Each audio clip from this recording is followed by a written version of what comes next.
Водата во две делчевски села неисправна за пиење. Анализите направени на чешмата од селскиот водовод во село Град покажала бактериолошка неисправност, исто како и водата во така наречената чешма Џамија во село Вирче. Двете се забранети за пиење. Со вакво предупредување до јавноста излегоа од Центарот за јавно здравје од Кочани. Ги известуваме жителите на село Вирче дека водата од селската чешма Џамија во селото не е исправна за пиење.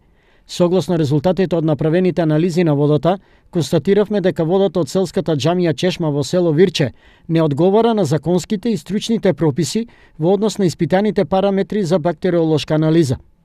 Анализата покажува дека во водата забележителен е зголемен број на колиформни бактерии, присуство на ентеропатогени бактерии ентерококи, псеудомонас аерогиноза, ешерихија коли, а одговара на физичко-хемиската анализа. Поради ова, препорачуваме водата од чешмата да не се користи ниту за пиење, ниту за одржување на лична хигиена и подготвување храна. Се вели во информацијата од Центарот за јавно здравје Кочани. Од денес веќе се врши хлорирање и друг третман на водата, согласно препораките од епидемиолозите.